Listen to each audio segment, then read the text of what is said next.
जितनी आवश्यक हो उतना ही बिजली की खपत करिए। ऐसा नहीं कि दिन में भी आपके घर के बाहर की लाइट जल रही है, बूंद बूंद से घड़ा भरता है। हमारे घरों में जो सोना है उसी की मरम्मत कराना। देश हित में कोई निर्णय लिया जाता है तो हमें प्रधानमंत्री मोदी जी के साथ खड़ा होना होगा, देश के साथ खड़ा होना होगा। याद रखना, देश से बढ़कर के कोई नहीं, कोई देश से बढ़कर के नहीं हो सकता। जो देश हित में होगा और जो देश का नेतृत्व कहेगा, जो प्रधानमंत्री मोदी जी कहेंगे, हम उनके साथ खड़े होंगे।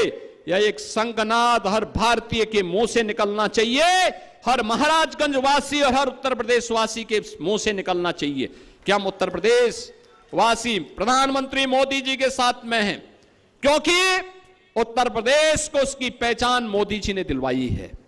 हमें भी उनके साथ खड़ा होना है। उन्होंने कहा जितनी आवश्यक हो उतना ही बिजली की खपत करिए, ज्यादा नहीं। ऐसा नहीं कि दिन में भी आपके घर के बाहर की लाइट जल रही है, अगर आप कमरे में नहीं हैं, पंखा बंद कर दीजिए। एसी या कूलर है वो चली रहा है तो उसको बंद कर दीजिए, बल्ब है उसको बंद कर दीजिए। जब आप रहें जरूरत के हिसाब से चलाइए, ज्यादा मत चलाइए। अगर एक गांव के बच्चे स्कूल जा रहे हैं, स्कूल बस है, तो अपनी कार से अपनी बाइक से क्यों आप जा रहे हैं? फिर उस स्कूली बस से बच्चे को भेज दीजिए। सभी लोग जहां भी हो सकता है, याद रखना, बूंद बूंद से घड़ा भरता है। एक एक के प्रयास से ये चीजें आगे बढ़ेंगी।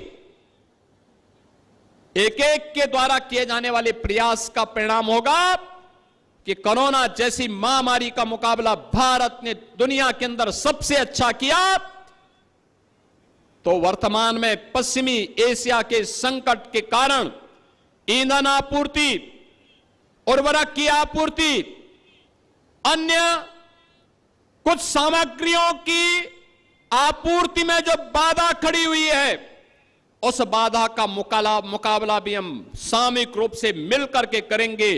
और देश प्रथम के भाव के साथ, नेशन फर्स्ट के इस भाव के साथ हम सबको मिलकर के कार्य करना होगा। बहनों और भाइयों, मैं अपील करूंगा आप सबसे, इस सीमावर्ती क्षेत्र है, हमारा प्रयास होना चाहिए। जिस किसान के पास खेत है, अगर उसको 2 बोरा यूरिया की आवश्यकता है, प्रयास करें कि वह उसको 1.5 में कैसे करें, कुछ कंपोस्ट मिलाएं।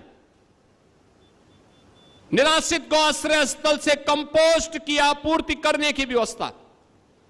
हमारे यहां की खाद जो महाराजगंज जिले के लिए है, वह महाराजगंज जिले के ही किसानों को मिले। महाराजगंज से बाहर कहीं दूसरी जगह सप्लाई नहीं होनी चाहिए। यह हम सुनिश्चित करें। हर समितियों को, हर कृषि रक्षा केंद्रों को इसके लिए तैयार होना होगा। हर नागरिक को जागरूक होना होगा।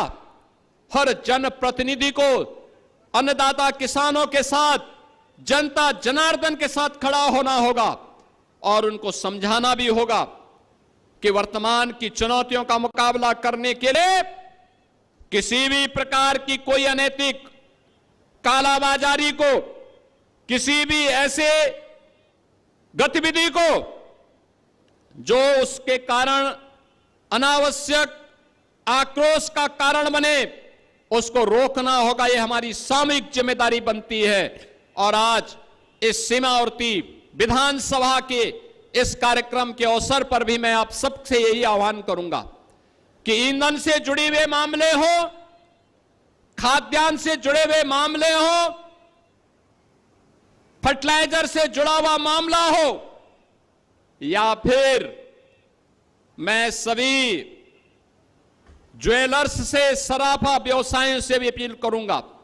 प्रधानमंत्री जी ने जो बात कही है कि विदेश से सोना मंगाने की बजाय हमारे घरों में जो सोना है उसी की मरम्मत कराना, उसी को रिपेयर करवाना, उसी को रिमॉडलिंग करवाना, उसी पर हमें अपना ध्यान केंद्रित करने की आवश्यकता है।